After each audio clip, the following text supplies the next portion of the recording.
Hello everyone, welcome in our YouTube channel physio विज्ञान।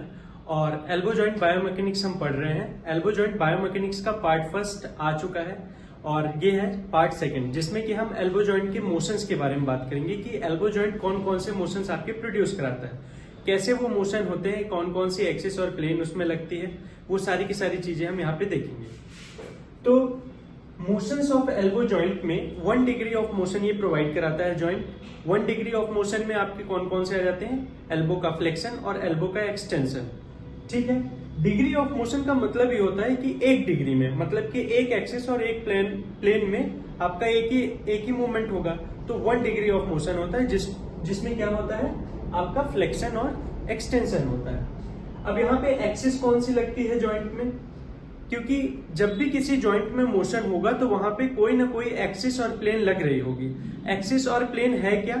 तो अगर बात करें कि सबसे पहले मैं आपको समझाता हूं प्लेन। यहाँ पे प्लेन कौन सा लग रहा है एल्बो जॉइंट में? सेजाइटल प्लेन लग रहा है। और एक्सिस कौन सी लग रही है? X axis.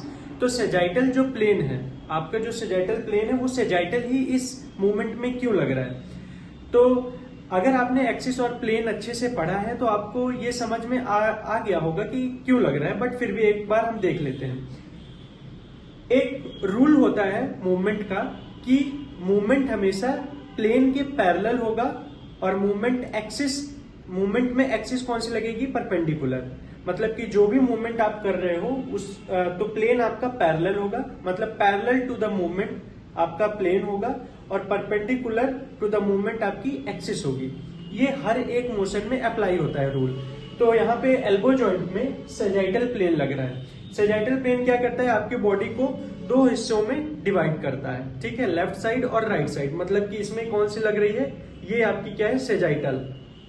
ये आपका सेजाइटल प्लेन है जो कि बॉडी को लेफ्ट और राइट में क्या कर रहा है? डिवाइड कर रहा है। और मोशन आपका क्या है? ये आपका एल्बो का फ्लेक्शन और एक्सटेंशन। तो यहाँ पे एल्बो का फ्लेक्शन भी क्या है? सेम है, मतलब कि इस सेजाइटल प्लेन के पैरेलल है। जैसे कि अगर शोल्डर की बात करें तो ये पैरेलल है सेजाइटल के, तो शोल्डर में भी हमारे सेजाइटल लग रही है फ्लेक्शन एक्सटेंशन में। सेम एल्बो में भी क्या लग रहा है? सेजाइटल प्लेन लग रहा है, क्योंकि ये एल्बो का फ्लेक्शन और एक्सटेंशन सेजाइटल प्लेन के पैरेलल है। अब इसमें एक्सिस कौन सी लगेगी? अगर ये मूवमेंट है तो आपकी एक्सिस ये रहेगी। ठीक है, तो ये आपकी क्या हो जाएगी? परपेंडिकुलर एक्सिस, जो कि एक्स एक्सिस को और क्या कहते हैं हम? Coronal axis. तो ये एक्सिस और प्लेन हमारे एल्बो जॉइंट के मोशन में लगते हैं। नाउ रेंज ऑफ मोशन कितना होता है? फ्लेक्शन जो होता है वो 150 डिग्री होता है, फ्लेक्शन पूरा 150 डिग्री होगा और एक्सटेंशन कितना है? 0 है। सेम वही एक्सटेंशन 150 टू 0 डिग्री। अब बात करते हैं मसल्स की। अभी यहाँ पे एक चीज और मैं आपको बताऊंगा कि अगर आप ये मोशन कर रहे हो, जैसे कि शोल्डर का अगर आपने मोशन किया तो ये पूरा कितना जाता है? 180 डिग्री। लेकिन एल्बो का भी ये कितना जाना चाहिए? 180। तो ये 150 ही क्यों जाता है? अभी आप लोग ये सोचो, बाकी मसल्स के बाद मैं ये बताऊंगा कि क्यों जाता है केवल 150 डिग्री। नाउ मसल्स, अगर हम बात करें कि एल्बो के फ्लेक्शन में कौन कौन सी मसल्स होती हैं, तो यहाँ पे 2 तरीके की मसल वर्क करती हैं, प्राइमरी मसल्स और सेकेंडरी मसल्स। तो जो प्राइमरी मसल्स होती हैं वो कौन सी होती हैं फ्लेक्शन में? बाइसेप्स ब्रेकियाई हो गई आपकी, ब्रेकियोरेडियलिस हो गई और ब्रेकियालिस। बाइसेप्स ब्रेकाई आपकी ऊपर पाई जाती है, ब्रेकियालिस बाइसेप्स ब्रेकाई के नीचे होती है। ठीक है, in front of the humerus shaft. और जो आपकी ब्रेकियालिस है वो इधर साइड पाई जाती है। ठीक है, एल्बो के लेटरल साइड पे। तो ये तीनों मसल मिल करके आपका प्राइमरी एक्शन करती हैं क्या? एल्बो का फ्लेक्शन। अगर बात करें सेकेंडरी मसल्स में तो उसमें प्रोनेटेड टेरिस वगैरह सारी मसल्स आ जाएंगी। अब प्राइमरी मसल्स ऑफ एक्सटेंशन कौन प्रोड्यूस कराती हैं? आपकी ट्राइसेप्स ब्रेकाई और एनकोनियस मसल।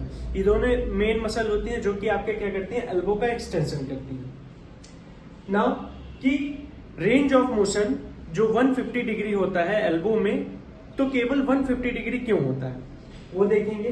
तो at the end of flexion जो फोर्सेस बाइसेप्स ब्रेकियाई के हैं वो क्या करते हैं? ट्रांसलेटरी फोर्स लगाते हैं। जैसे कि आपने पूरा ये मोशन किया तो यहाँ पे बाइसेप्स ब्रेकियाई का फोर्स लगा, कैसा? Translatory force. आपको ये पता है कि जो हमारा एल्बो जॉइंट है वो एक तरीके का हिंज वेराइटी है, मतलब एक तरीके से हुक वाला है। इसमें कोई बॉल एंड सॉकेट टाइप का वेराइटी नहीं है कि वो पूरा का पूरा रोल करेगा या ग्लाइड करेगा उस पे, है ना? पूरा का पूरा रोल नहीं करेगा। वो किस पे करेगा, केवल आपके शोल्डर जॉइंट में। लेकिन यहाँ पे कैसा है, एक तरीके से हिंज वैरायटी है जो कि हुक टाइप का है, वो लॉक कर देता है। तो एल्बो में भी यही होता है, जब वो 150 तक जाता है तो बाइसेप्स ब्रेकियाई का ट्रांसलेटरी फोर्स लगता है और वहां पे जो जॉइंट है वो हुक से क्या हो जाता है, एकदम से फिट हो जाता है। और उसके बाद अगर आप उस पर फोर्स और भी लगाओगे, क्योंकि अब वो जितना भी उसका मोशन था, जितने भी गैप थे, जॉइंट के बीच में गैप था, वो पूरा का पूरा क्या हो चुका है, भर चुका है। मतलब कि कंप्लीट मोशन वहां पे हो चुका है। तो अगर उसके बाद आप अगर उसमें लगाओगे कंप्रेशन, तो केवल क्या होगा, जॉइंट में ही कंप्रेशन आएगा, बाकी कुछ नहीं होगा। और एक चीज और भी होती है जिससे कि 150 डिग्री आगे क्यों नहीं जाता है। ये तो पहला है बायोमैकेनिकल क्या रीजन है कि आपका एल्बो का 180 डिग्री या उससे 150 से ज्यादा क्यों नहीं जाता।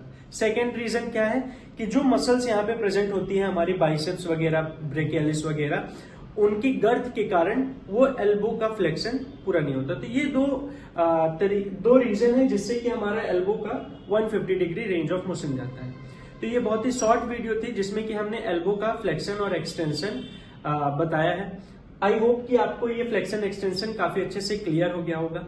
लेकिन अगर आपको ये sagittal plane, x axis, coronal axis, ये जितने भी प्लेन और एक्सिस है, ये अगर नहीं समझ में आया तो इसकी भी वीडियो हमारी बन चुकी है, आप जाकर के इसको चेक कर सकते हो।